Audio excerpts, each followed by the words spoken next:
Good evening. My name's T.J. Meyer, and I work for the NASA Wallops Flight Facility. I am the Associate Division Chief's Medical and Environmental Division, Associate Division Chief. And I'm here to talk to you a little bit about what I've learned over the past 10 years while I've been here at Wallops about the Wallops Island and how it evolved during World War II. A lot of people that I meet come up to me and they ask the question of, why is NASA here? And the simple answer is, well, we inherited the base from the Navy. And then the next question is, well, why did the Navy come? And that's a little bit more complicated question, and I'm going to go through it and explain it. I've given this talk a couple of times, but I've only devoted about 10 slides to the Navy time frame here during World War II. Today I've got a lot more slides. And I'm focusing just on the Navy days between 1941 and 1945. And the purpose is to try and explain it. The history of it isn't really very linear. I've always presented it as, very step A, step B, step C, but it's not that linear. And so I stop and I summarize it, and so I'll provide a number of summary slides for you to kind of help you figure it out, because everything that happened during World War II wasn't very clear, wasn't really obvious, it wasn't linear. Events were happening in different parts of the world, and countries, including the US, were adjusting. Now, I'm not a professional historian. This is not my job. It's just what I've picked up over the past 10 years. Doing environmental work, a lot of times we have to look at a property and evaluate what was there and what happened to determine what the next step is in terms of maybe cleaning it up or building a building there. And in the process, I realized early on that the Navy was here, and so then I started trying to dig in and get records. And that led to interviewing a lot of people, and along the way I've just picked up a lot, and so I want to share it with you. The first slide here kind of gets us oriented. I always tell people that I'm going to try and talk about just this area, but unfortunately during World War II I pretty much cover the North Atlantic, because events all across the North Atlantic impacted this area, and Chinooleague and what happened here impacted things across the North Atlantic.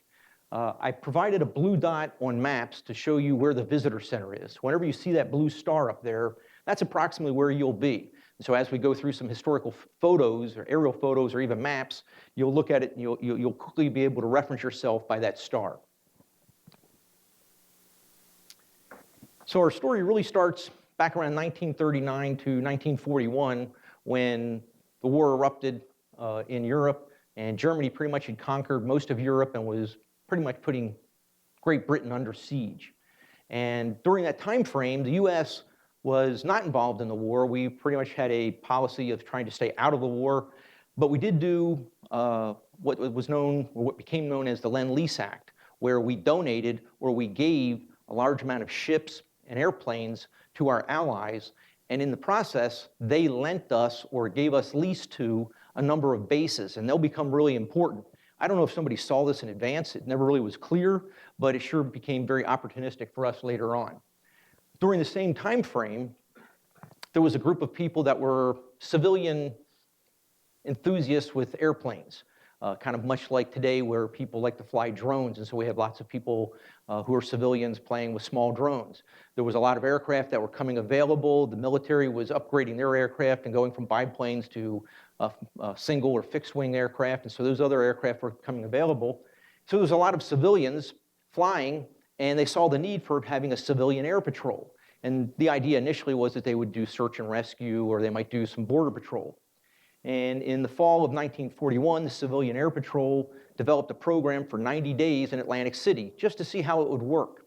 And little did they know that it was heavily needed, because in December of 1941, Pearl Harbor was attacked, and the entire East Coast at that point was defended by just the Civil Air Patrol for a few months. And the reason is that all our planes and all our patrols went over to the West Coast, because that's where the threat was believed to be.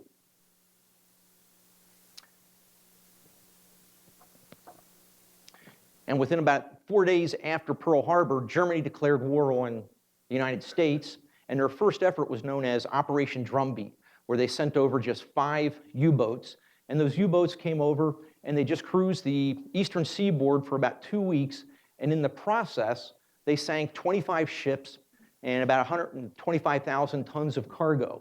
And the Germans called this the second happy time.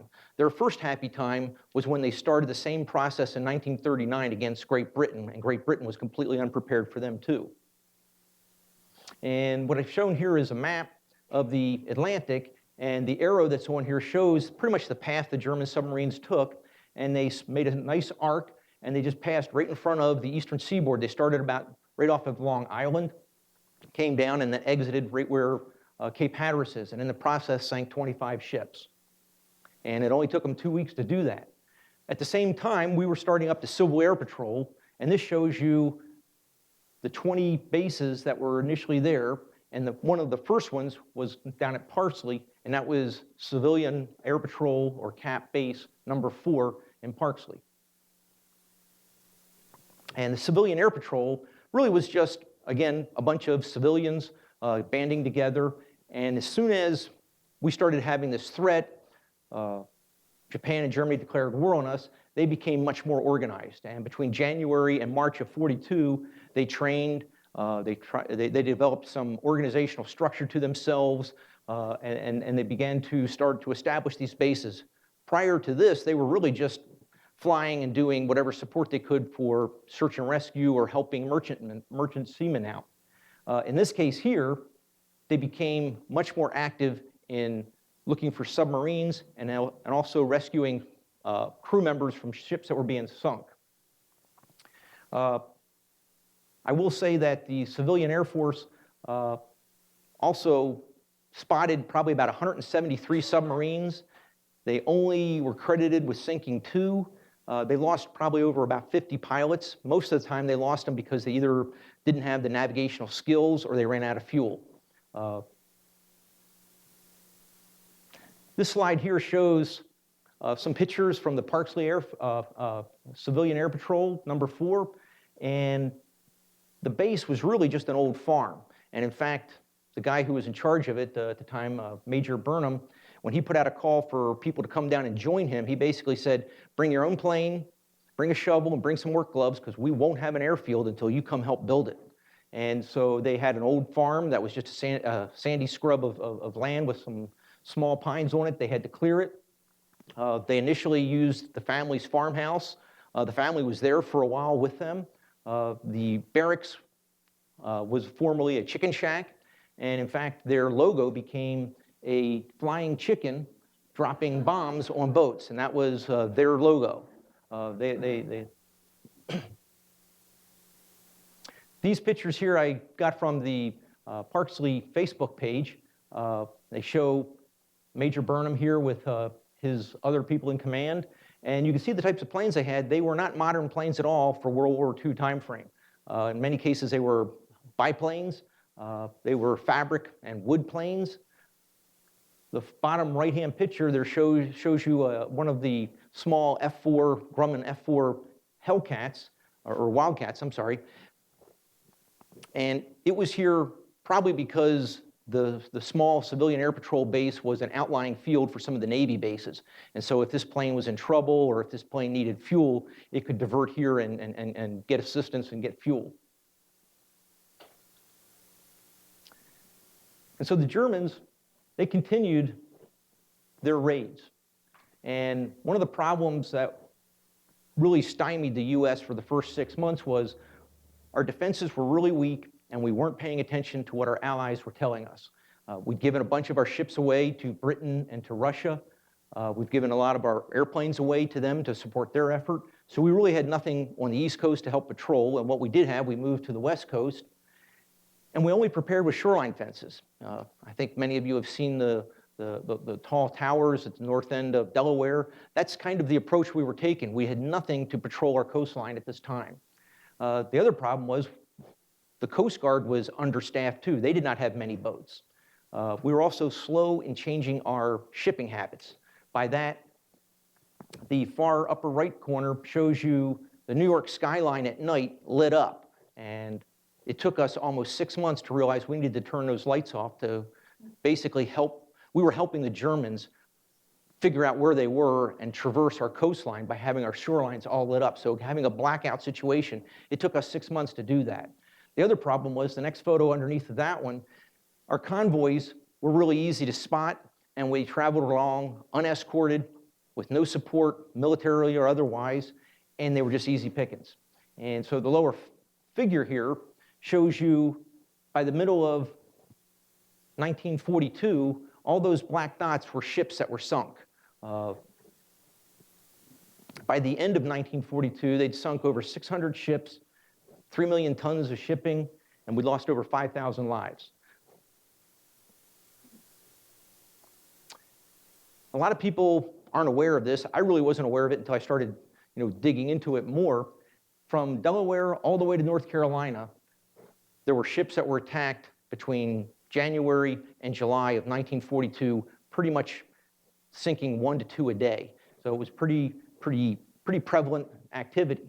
The one, David H. Outwater, was sunk right off of Chinooleague, and this one was one of the more ferocious attacks in that the German U-boat surfaced in the middle of the day and decided he wasn't going to waste a torpedo, he was going to shell it with his deck gun. And after 90 or so shots, he still hadn't sunk it, he decided to finally torpedo it. And in the process, while he was shelling it, he was killing the people on board. And so there was a time, and he was actually accused during war crimes of trying to kill the people on board rather than trying to rescue them. So it was a pretty ferocious attack that happened off our coastline, and a lot of people didn't realize it happened. This diagram here on the far right shows you our coastline, and between January and April of 1942, over 24 ships were sunk. Just between Delaware, Maryland, and the Virginia coastline. And right off of North Carolina during the same time frame, over 26 ships were sunk during that time frame. Now, I'm a geologist, and you all heard me before, and you knew I was going to bring geology into this. And this is a map of our coastline with a relief map. And what the Germans were doing, because they'd had this technology and they had this information, they were coming in, and the arc is shown here with that large arrow, and they were coming in from the northeast along Newfoundland, and they were riding right along our continental shelf.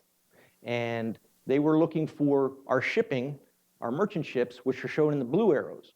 And wherever the continental shelf was really narrow or close to deep water is where most of the ships were sunk.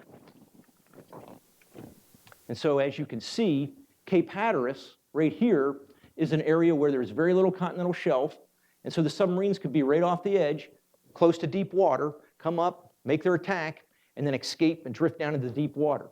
And the same in the upper circle up here off of Newfoundland. They had a lot of deep water to hide in and then come up and make their attack.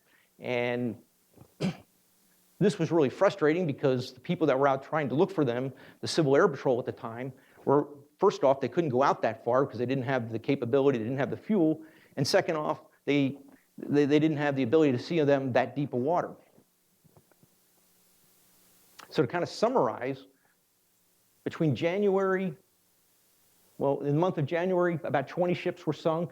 By mid-March, 162, and down by mid-June, over 320 ships were sunk just in 1942. And then the Germans started getting really bold. They had 2 attempts where they dropped off saboteurs, one up in Long Island and one in Florida. And luckily, one of the saboteurs got spooked by people that were nearby. He thought they'd figured him out, and so he was really paranoid. He turned himself in, and in the process, he told where the other 7 guys were, and they got captured. But that was we were pretty close to having a number of our facilities and our manufacturing sabotaged by these spies. In June of 1942, one U-boat even entered the Chesapeake Bay and mined the mouth of the Chesapeake Bay. I know, I was shocked too. I had no idea this had happened. The boat was U-boat 701, and it started its patrol, and in June of 12th of 1942, it laid a series of mines. And those mines sank a small patrol boat, and it sank this freighter here, the Centauri, and it damaged the Tuttle and the S.O. Augusta, and even damaged the destroyer that went out looking for it. This map here shows that the U-boat originated in an area known as the Bay of Biscay in France. This is where the U-boat pens or the U-boat homes was, and that'll become important. I'll talk about that later. And it traveled over, and it entered this area right here, and we were even broadcasting with maps where our Cape Henry Lighthouse was, where the Cape Charles Lighthouse was, and where the Chesapeake Lightship was. And the U-boat knew exactly where to go. It positioned itself, it triangulated between those 3 points, and then it laid its mines, and you can see in this area where it laid its mines, and just above that were the shipping channels, and it knew exactly where to put them. And so again, we were just unprepared, and we were helping them do this. We weren't really trying to protect that information or in any way make it secret. The mines they dropped were magnetic mines, and they were desensitized with a timer so that the U-boat could get away. And once that timer went off, the next magnetic signal or the next metallic signal that came over would trigger the magnetic pistol. It would explode and rupture the keel of the boat above it. It didn't matter. They worked best in water less than 25 meters, which the mouth of the Chesapeake Bay certainly was that shallow. Then the U-boat continued on to its attack, and it got attacked by a small patrol boat, and the U-boat surfaced and in broad daylight had a gun battle and sank this small patrol boat. It was a Coast Guard boat, and then it attacked 2 more tankers that continued to burn for several days, and then it sank the largest tanker at the time, the William Rockefeller. Finally, the U-boat was surprised on the surface while it was refreshing its air and charging its batteries by a small multi-engined and a multi-crew plane, and that's going to become important, and I'll talk about that a little bit more. And this plane drew a diagram, and it just said it caught the boat on the surface. They didn't even expect it to come in, and it just dropped a series of bombs right on top of the U-boat and sank it. The U-boat captain and a couple of his crew were captured, well, actually, I guess you would say rescued, and brought ashore, and the U-boat captain was more than willing to tell everything he knew. I mean, he was bragging because he was just stunned at how easy his time at patrolling our coastline had been. And so now I'm going to summarize again, give you a little bit of data here.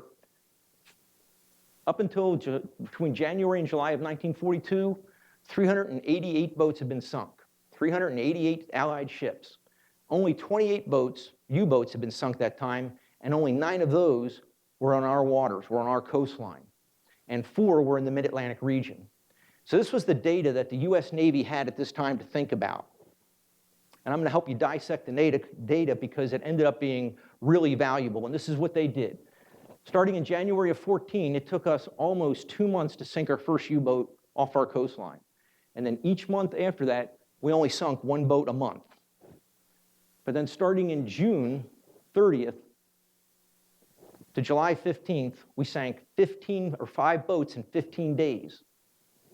And the important part of that was we were sinking them right at that pinch point that I pointed out to you. They were starting to realize that the Cape Hatteras area was really important.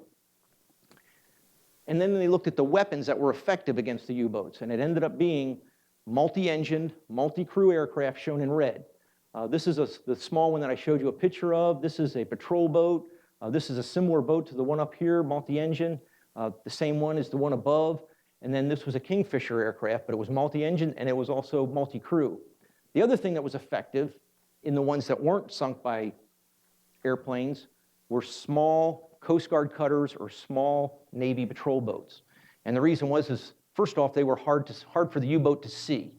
You know, a big battleship, a big destroyer, the U-boat could see that from a distance, but these little patrol boats, it couldn't see them as well. Second, it was hard for them to get an angle attack on them. It was hard to hit them with a torpedo. It was even hard to hit them with a deck gun. So it made them much more vulnerable to these small patrol boats. So at this point, you're probably wondering why the delay. And the U.S. has been criticized, in many books, especially the ones written by the British, on why we delayed building defenses. The first one was just incompetent military command, and that really wasn't true. And the second was infighting between the Navy and the Army, and there may be some merit to that because really the Navy was about being in the water and boats on the water, or ships and airplanes on the water, and the Army had the land base, and this was that area in between the coastline, and nobody really had a good understanding of it. However, the real answer was we had a lot of pre-war policies that needed to be evolved. And those pre-war policies were basically between the Navy and the Army and how they were going to operate, but they were also how we were going to operate with our allies. Second, we were strained. We were strained by providing supplies to our allies, trying to protect the Pacific, and then trying to develop a war strategy. There was a lot going on. The time frame I talked about from January through June or July of 1942, you got to remember in the Pacific, we had the Battle of the Coral Sea, we had the Battle of the Midway. We had a whole other world of war going on in the Pacific, so we had a lot going on. We also had to train a lot of pilots, plane crews, and ship and land-based sailors. We also had to transition from biplanes to the early war planes to more advanced designs that we ended up using that I'll talk about in a little bit. We also had to build a whole range of new destroyers and escorts and carriers, and then you have to buy all the supplies to go in those. You got 1,000 guys on a boat. That means you need a number of beds, you need a number of chairs, you need all those toothbrushes to take care of all those guys. All that stuff needs to be bought. It's not an easy operation. If you've ever moved your house, well, they had to do that with ship after ship after ship. Finally, they had to come up with a strategy, and I've kind of laid out the strategy with you. The strategy simply was protect the coastline, and the easiest way to do that was get some more bases and get more planes in the air. The planes were the key to attacking the U-boats. The U-boats were pretty much defenseless at this time to them, and so the idea was to get patrols out, but also to take training planes out there. We got to fly and train new pilots, put them out over the water. A U-boat can't figure out whether it's a trainee or a patrol boat or a patrol plane, and it can't take that chance either. And even if it's just a training plane, he can still spot you and give your location away. So planes were really critical. And then thirdly, they were converting merchant ships to flat-top carriers. And the idea there was, rather than landing on land and training, we can get the pilots up, move them off the coast, and they can practice training landing on aircraft carriers. But again, you're getting planes out in the water, and that's what they wanted to do. And so on the world map there, I've shown you the ellipse with the number 1. So that's to solve our coastline. Number 2 is to protect the convoys that had to go between here and Africa or between here and England. And the best way to do that was to provide destroyer escorts and then to provide air cover. And again, they began using merchant boats with flat tops on them that airplanes could land on top of. And the benefit of those was they traveled very slow anyway. They were merchant boats, so they could travel at the same speed, and they could provide air cover for your convoy. And so that covered where I have the 2 circles, number 2. The third area was take the offensive. Take it and attack the U-boats wherever you can. And the first one was to develop long-range bombers to patrol the U-boat bases. And that's the area number 3 in the Bay of Biscay. And then the second one was to develop what they called hunter-killer groups using what they called, again, Jeep carriers. And these were in between the flat-top carriers and what you know of as the regular size or the big carriers. These were much smaller. They could only hold about 20 planes, but they moved very rapidly. And they combined those with destroyers to get out into the center of the Atlantic where the U-boats resupplied themselves. The Germans had either ships or large U-boats to go out there and refuel and resupply those U-boats and then send them to the Atlantic coast. And so we wanted to disrupt that activity. What I'll present to you is the Chincoteague Naval Air Station played a role in all 3 of these strategies. So here's the approach to taking care of the coastline, and the idea was utilize the Civil Air Patrol while you can, while you get yourself organized. And so the first 3 photos show Civil Air Patrol planes conducting patrols or doing search and rescue. And then the other thing they encourage the Civil Air Patrol to do, which is shown in the third picture, is go out in groups. Have a lead plane guide you, and the other 2 don't have to spend time flying. They can spend time looking on the water. And that's where multi-crewed planes or groups worked. You had more eyes looking on the water. Then we utilized the existing amphibious planes, these patrol boats here, these large ones, because again, they were large, multi-engine, they could stay aloft, they could stay on flight for a long time, and they had lots of crew members to look out looking for U-boats. And then finally, the last set of pictures was to get our training pilots out over the water. Up until this time, they were training in safe areas. We started training them off our coastline, either flying from our bases or flying off of flat-top carriers. Then this picture here shows, or this slide here shows a number of the escorts that they were developing. And these weren't fancy boats, they just needed to be fast and small.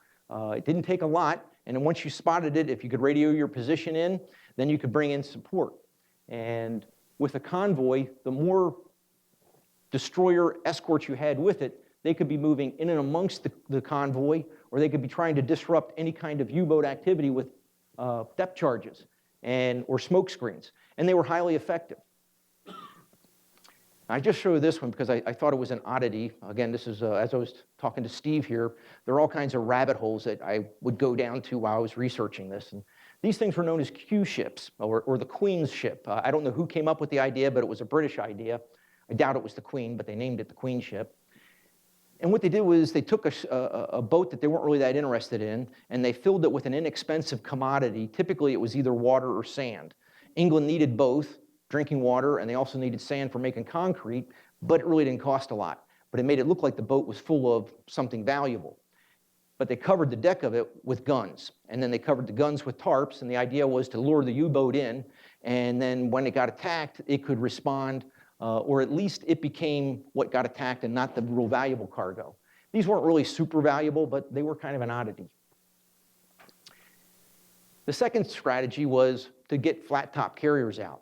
And this idea popped up because we were shipping aircraft over to England on flat-top carriers. It was one of the easiest ways to ship them. We just took a merchant ship and we basically put a wooden platform and we put our boats on top, or our planes on top, and we sent them over. And the British turned one of those into what was known as the HMS Audacity. They didn't really modify it much, but they used it as a carrier for its convoy support. And notice it sunk 2 submarines. It battled a 3rd one. Its planes were able to fight off the German Air Force, and it was highly effective.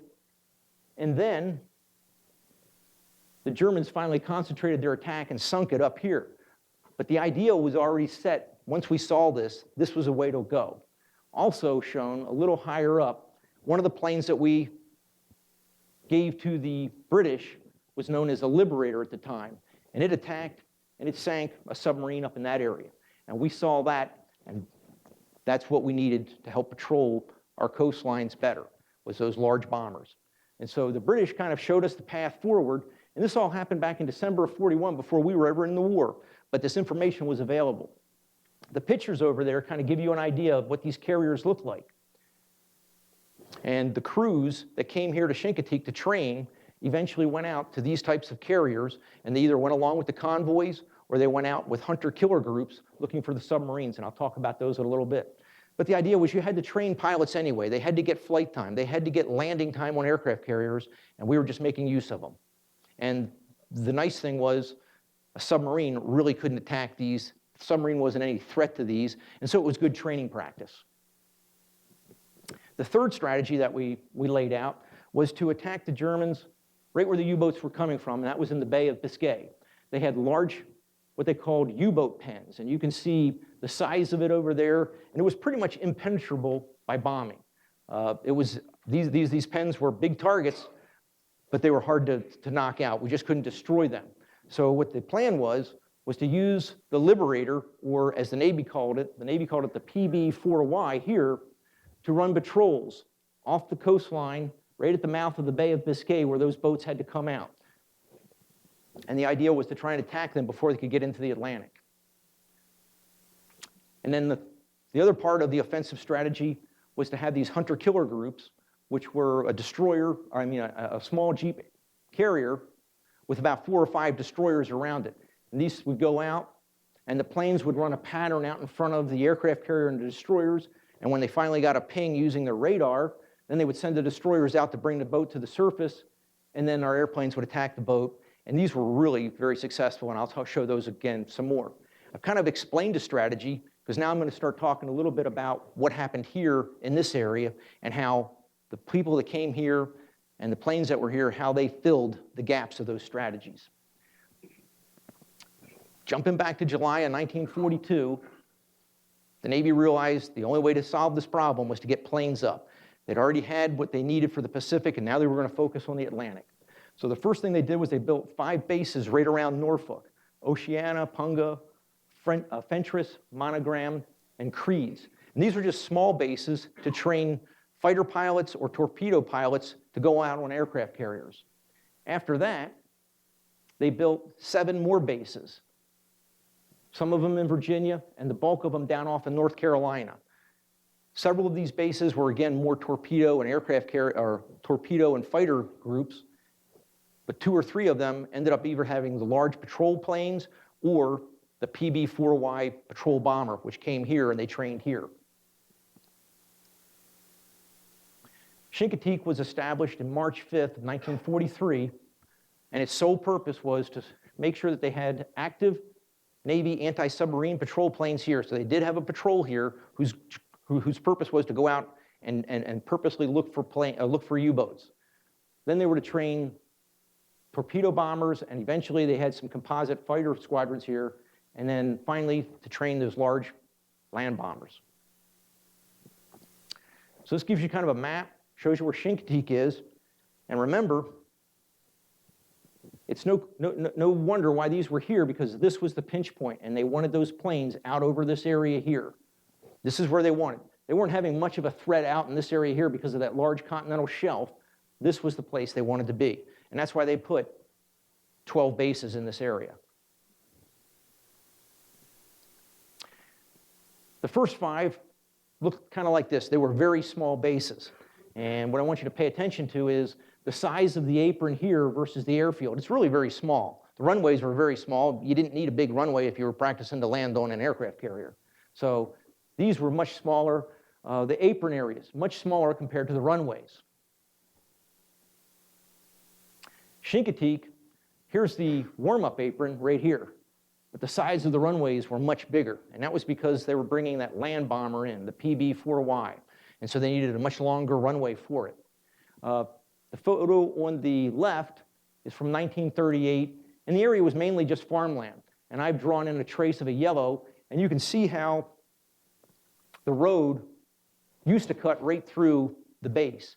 And in fact, those that are familiar with the base, this is the main road that goes through. The cafeterias right here, D1 hangars over here, and it goes across. NOAA's right up here. And on the way home tonight, if you look over, you can still see a piece of the old concrete road right there. It's still there. They bought the land in the fall of '42, and they started building early in January of '43. And by September and October, they'd had most of the runways in. In February and in March, they still hadn't poured the concrete runways. And I point that out to you because, as you can see, the planes are already here in March. So they were taking off on dirt runways at this time frame. And I show this picture because a lot of people don't realize where these guys came from. A lot of the crew members to the planes came all over the United States, and they passed through the Great Lakes Naval Base. The pilots and the co-pilots, they either trained out in Kansas, or they trained in Mayport, or Jacksonville, or Corpus Christi, and then eventually found their way to Norfolk before they got here. So they came from all over, and the process was very long. It wasn't a 90-day wonder. It wasn't 12 weeks of boot camp and you're in.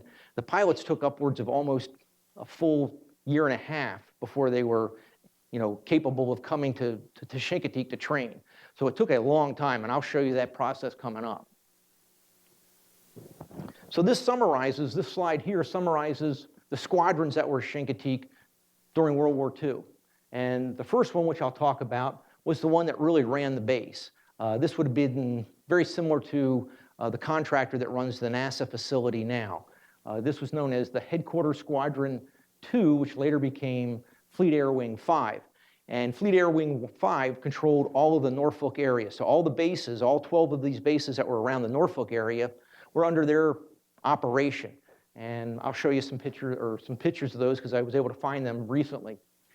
Then a series of squadrons came in that were organized around either torpedo planes or fighters or what were known as Hell Diver bombers. And we had a squadron here, and it would stay for anywhere from 4 to 6 months, and then the next one would come in. And so we had one here, but the other 11 bases all had one. So you can see they were doing this here, but they were doing it all over the country, replicating this and getting multiple squadrons together. And finally, the last group were the patrol bombers shown here. I've never seen a picture of them here. I'm told they were here. They definitely were down in the Norfolk area, and then the land bombers started coming in March of '43. And so this picture here shows Fleet Air Wing 5, and this would have been the group that ran the base. It takes a lot of people to operate a plane. It's not just the guys flying the plane, it takes a lot of people. They did all the maintenance right out on the tarmac, but Fleet Air Wing 5 provided all that maintenance. They had the repair and the welding shops and the instrument shops. They even had the parachute shops. All of these things I've found schematics of here. Was this the photo here? It's hard for me to say because the page I found that was dedicated to Fleet Air Wing 5 just had these photos, and these same things were duplicated at the other 12 bases. So it's hard to say where these were, but we certainly had things that were exactly like this. They also were in control of the dining hall and the carpentry shop. They even had a dope and fabric shop because some of the planes coming in were made out of fabric and needed to be repaired. They even had a prop shop here, and we certainly had one. I've seen them on the old drawings. I also captured a couple of the pictures of their crash crew here. And the far picture shows them in 1943, and then this is 44, and then this is a group in 45. And the thing that caught my eye about these photos is you can see how they kind of looked a little disheveled in 1943. They weren't very organized. And by the time they got to 1945, they were looking a little sharper. I really like this photo here. I don't know that you can see it. But they all have names on their helmets, and his name is Tiny. I just thought that was funny. It's a classic, the comic from World War II who had the Mike and Joe. They're, Tiny. I just thought that was funny. But they played a really valuable role. This photo here was at Chinooleague. That is a plane that flipped over. It's one of the TBF torpedo planes that flipped over. These guys raced out there, and you'll see other photos that I have. Their job was to run toward the problem and basically save the pilot. They had a lot invested in the pilot. They really didn't care about the plane, but they wanted to get the pilot. And then the other group that was here was called CASU-27, or Carrier Aircraft Service Unit. These guys did everything that the Fleet Air Wing group did, but they were mobile, and they were meant to go with their squadron onto an aircraft carrier and do everything that needed to be done. They armed the plane, they fueled the plane, they repaired the plane, they did everything. And so these photos captured here, I did find one photo of CASU-27, and that is a patrol boat that was here. Now, the first squadron to come to Chinooleague was VT-17. And this one's kind of a neat one. There's not a lot of information, but they sure have an interesting lineage. First, I'm going to talk about the photo. I first saw this photo over at the Chinooleague Museum. Is that correct? The Museum of Chinooleague. And I looked at that and I said, I know exactly where that was, but I wasn't sure about the date. So I did go down and interview the lady who had it. Her name was Agnes Hancock, an amazing person. I think she's 94 years old. Just amazing. At one point she said, hey, come on, I'll go show you something. And she hopped in her car and drove. And I thought, oh, wow, this is amazing. 94, she was a very sharp lady, very nice lady. And her and I talked about this photo because there's some things missing in this photo that should be here if it was a 1944 photo. There were buildings and structures. And the more her and I talked about it, she went, I think it's 43. And if that's the case, then this was the first set of planes that came here. The squadron was formed in January of '43. They were first assigned in Norfolk and then reassigned to here. And they came up here mainly because the guy in charge of them was out of the South Pacific. He had gotten done flying Operation Torch, the invasion into North Africa, and he came here with these planes to train the pilots with what he had learned at that time. And the important thing about these guys is their sister squadrons, which was VF-17 and VB-17, were at other bases nearby. And so they would coordinate, and they would go out and fly over the Chesapeake first, landing on a flat-top carrier, and then once they got proficient, then they went out into the Atlantic, and they were joining convoys and landing out there. And he was training them and showing them what he had learned and how to gain the advantage during an attack. The other thing that was interesting at this time is while they're coordinating and putting the squadron together, they're also doing the same thing with the boat. The boat was being built 18 months later or earlier. It was started in September of 41, and these guys were to meet it in September of 43, board it, and then go on their patrols with it. So you can kind of see how they were building the boat in one area and developing the squadron and trying to bring them all together. All that took time and coordination. So where we got criticized for not reacting fast, it takes time to organize this. These pictures are of the squadron when they were training here, but since we didn't have concrete runways, they didn't spend a lot of time here. They went out and they started landing on an aircraft carrier, and that was really their commander, and I'll introduce you to him in a minute. His attitude was, we're not going to be landing on the land, so we need to get used to landing on an aircraft carrier, so let's go. And he took him out, and he was only 40 years old, but they called him the old man, and he was apparently just tough as nails and really drove these guys hard. And he said, if you're not bending metal, you're not trying hard enough. And he just pushed him to the limit. I do want to go back. It was interesting. Their initial symbol was of a torpedo on wings, kind of like a Hail Mary, flying through an upside-down horseshoe, and an upside-down horseshoe means all your luck's running out, and it's on top of a four-leaf clover, and the commander that put this together, he did that because we're out there flying all alone. He says, you can't rely on your fighters, you can't rely on the bombers, you can't even rely on the aircraft carrier being where it said it was going to be when you get done coming back on your mission. And that was from his experience in the Battle of the Coral Sea and the Battle of Midway. And so he was bringing it to these guys, and so it's pretty unlucky looking symbol, really, if you ask me. Now, the final picture that I have shown there has the aircraft number 17. That was the boat that they finally joined in September after doing all their training, and they were heading out on their first cruise coming off of this plane, coming off of that deck. That's VT7, or that's actually VF7, 17. That's a Corsair airplane taking off on their aircraft carrier. So after all their training, there they are heading out. Now, their commander, well, actually lieutenant commander, his name was Frank Whitaker. They nicknamed him the Silver Fox. Up until I met Agnes Hancock, the lady from Onancock, that was the only picture of this man. Always chomping on a cigar, and he was known as the hobo. So he had the hobo symbol on his aircraft. This is him with his group out flying, and the important thing to see is he was the one that developed using radars with the torpedo planes, and they had a small little antenna here and a small little antenna up here. And that was because of his time flying out with the Jeep aircraft carriers going out into the Atlantic during the Operation Torch, and he saw how they were using the radar on the planes on the small aircraft there. And so he had a couple of resourceful guys that worked with him, and as the Lieutenant Commander Tommy Blackburn of VF-17 said, he begged, borrowed, or stole whatever he could from Norfolk. He made up reasons to go to Norfolk and steal that equipment and put it on his aircraft on his aircraft here. And he trained his guys how to fly with it. And he also changed the Navy's approach. The Navy had an approach to how they were going to attack, and his approach was he dropped the words 1st, 2nd, and 3rd Division, and he started giving everybody nicknames.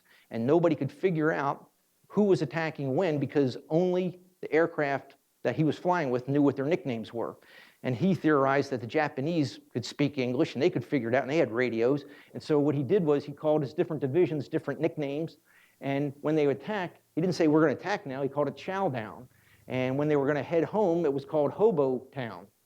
So he came up with nicknames. It sounded simple, but it was something that he learned that he brought to his group. And one of the small stories that they had was that there was a coordinated run to an attacking target, and the weather was so bad that they couldn't do it in the spring of 43. You can't imagine how the fog could be over the Chesapeake or in the Chincoteague area, and they would call off the demonstration.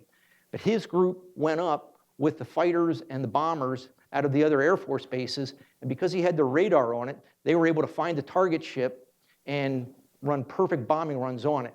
And when they did that, the Navy figured out he was onto something, and they started doing the same thing, and that's what I kind of indicate here. So he was a pretty sharp guy. Now these pictures here I got from Agnes Hancock. She was dating, and at the time engaged to, one of the ensigns, Ensign Hood here. This is Lieutenant Commander Whitaker right here with his cigar. That's his wife sitting next to him. And they're in a small little house in the town of Atlantic. He was renting a house in the town of Atlantic, and this is in the inside, and that's on the outside. Lieutenant Commander is kind of obscured here. I'm not sure what he's got in front of himself right there, and this is his wife here, and this is Ensign Hood, and that's Agnes Hancock there. Actually, at the time, her name was, I think, Agnes West. I would love to know where this little house is in Atlantic, so if anybody can recognize it, let me know. If it's still got the curtains, or I would love to know where he stayed. I've been in touch with the group that puts together information for VT-17, and they were just ecstatic to see these, because when you flip this picture over, it had the names of the various pilots. I didn't bother to put the names on here, but they recognized all those names. They were able to track them, and they provided me some documentation. And sure enough, those guys were here, and they were training with Lieutenant Commander Whitaker.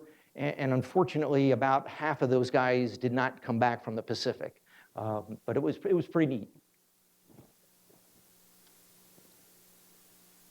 Unfortunately, the first fatality happened underneath of VT-17 here. And unfortunately, it happened to be Ensign Hood, Agnes's fiance at the time. He was flying.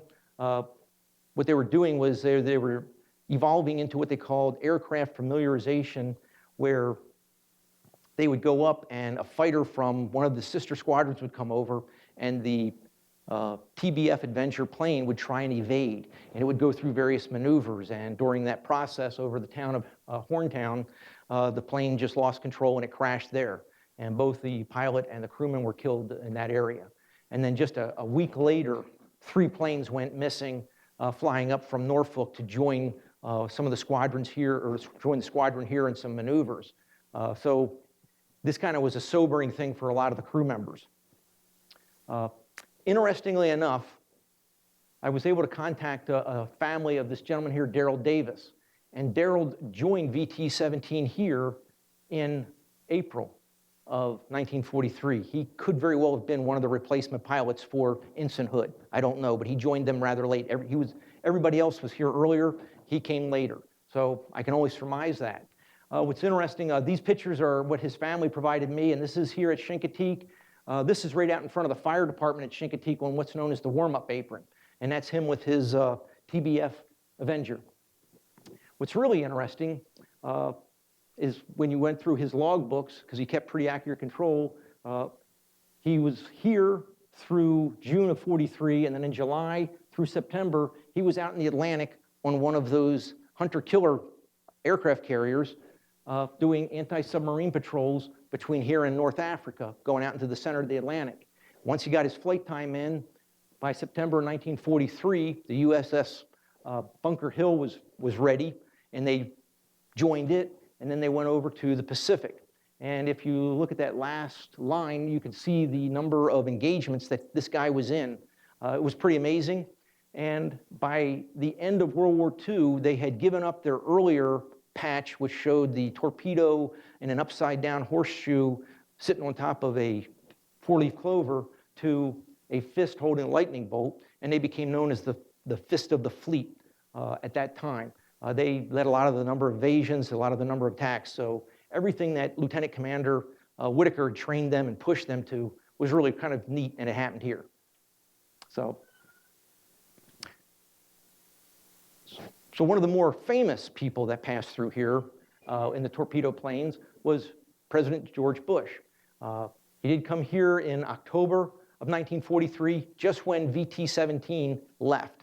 This squadron arrived, and he was here for about 3 to 4 months, and then he joined his aircraft carrier, which was just being commissioned, the USS San Jacinto, in January of 1944. I don't have any pictures of him actually here. This lower picture is him down in Norfolk when he was down there training. This is him on his aircraft carrier, and then when he was down in Fort Lauderdale. We do have a number of pictures of him while he, or not pictures, letters while he was here. I contacted his presidential library, and they were able to provide me the letters, and they were really kind of interesting. First off, they documented that he was here, and they documented the time that he was here. He actually wrote, I was at Chinooleague, and he talks about the base and how he had his had the word bar written on it. The question was, why did he put that on there? He claims he put it on there for the horse, but maybe he was just telling his mom that. Maybe it was for Barbara, you don't know. Right here he talks about the town of Chinooleague and how it's a quaint little oyster town. And their main thing was they loved going out eating the oysters. Apparently the base food was really horrible. Now, people have talked about the idea that he buzzed somebody in the town of Crisfield. And I'm told it's a true story. I don't know that for sure. But he does point out here that they used to go and fly down right over top of the fishermen at about 20 feet and scare them. So if he was willing to do it there and write it, then it's probably credible that they buzzed Crisfield too. So I thought that was kind of an interesting little tidbit. I did also find, when they sent me, I had this letter, and the letter talks about him crashing here. And his presidential library actually had a picture of the plane. And what's interesting is this is his plane, this is him in it. It might be here, I'm not sure. It has the number 2, and this is his squadron. That's the number 2 plane, and there's the number 2 right there. And the way he describes it fits this picture pretty well. So I thought that was kind of interesting that we were able to capture and put a little bit of that history together of the fact that he crashed here. It looks like this plane is across the runway from where the air traffic tower is, pretty much at the intersection of 1028 and 1735. And so by 1944, February of 1944, the base is pretty much established. We've had 2 of these squadrons pass through. And a couple of things I'll point out. All they had at this time were these small taxiways on each of the runways. So there were very small taxiways. This is the old road that you can still see visible from 1944.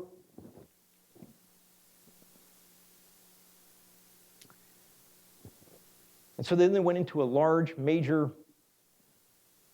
buildup, and they started adding a lot more. They added 2 more hangars here. At this time, they were doing all the maintenance out on the runway, so they started adding hangars.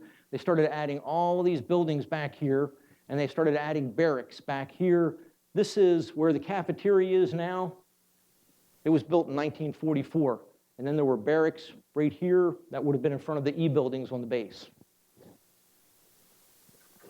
And then by the end of 1944, they'd added complete taxiways along all the runways. And that was just to support all the air traffic that was coming in here. So and you can also see the barracks are completed here. Here's the cafeteria. There's more buildings here, and they're starting to put more infrastructure in this area here.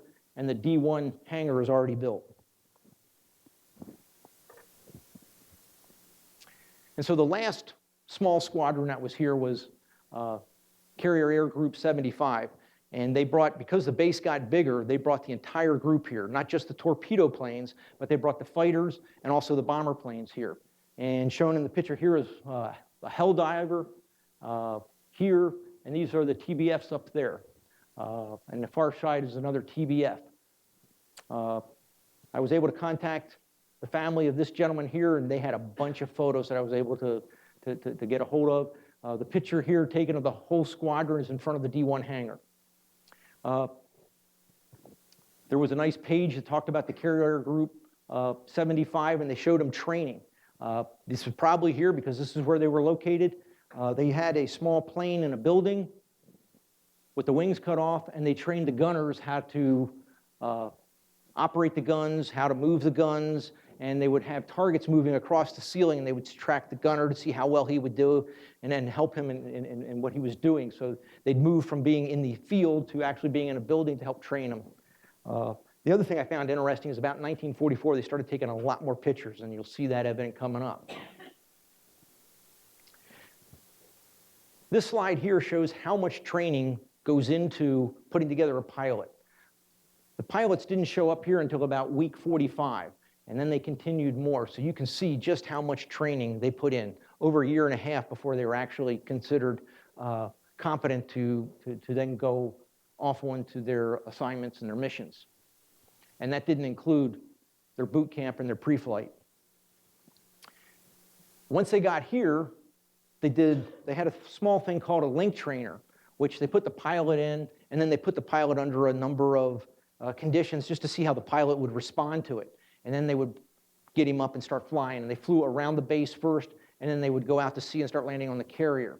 And this guy here had, I've got a copy of his logbook, and he explained how he was standing next to the landing signal officer, the LSO, and he was writing down a lot of information, but he couldn't figure out what he was writing down. And finally, he asked him, what does OK mean, and WO and TF?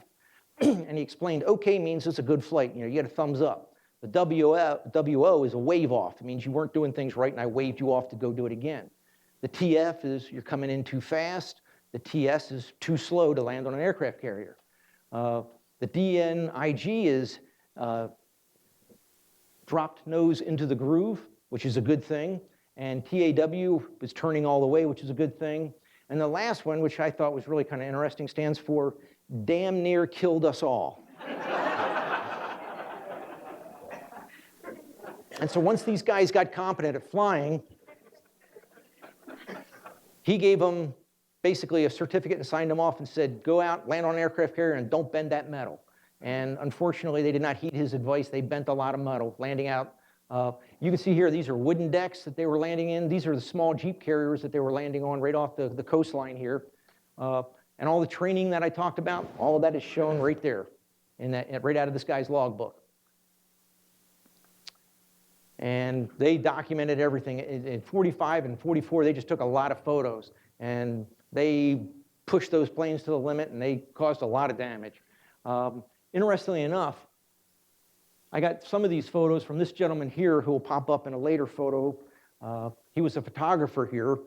He then left and went on to work for Kodak Eastman up in New York, and I was able to contact him. I found out he was here, and that's who I got some of these photos from. And oddly enough, he took photos of crashes, so that's what he had a lot of photos of. And then the second accident, well, there were many other ones, but a second fatality happened about this time. This one happened very close to the town of Chinooleague. Ensign Bond and his crew member collided with another plane somewhere right off of Chinooleague western shore near Dave Beebe's old store. I don't know if it's still there or not. This photo here shows the plane in the water, and then that shows the memorial service that they had for it.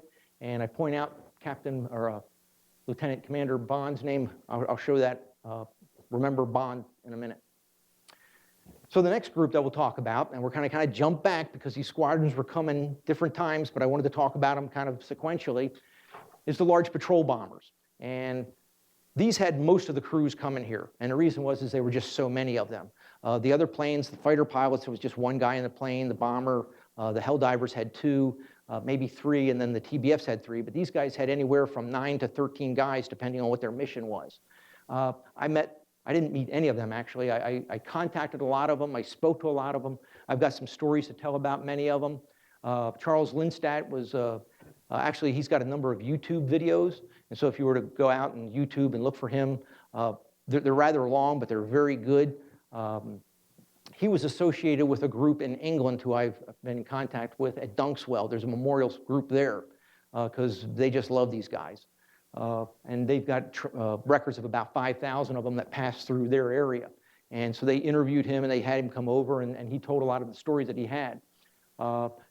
Joseph Caracappa kind of had an interesting mission. He flew over D-Day as a tail gunner. Interestingly enough, they put a lot of patrols out, and I'll talk about that a little bit. During D-Day, not a single ship was attacked during D-Day because these guys, the ones that were over in England at that time, were just flying double duty to do whatever they could.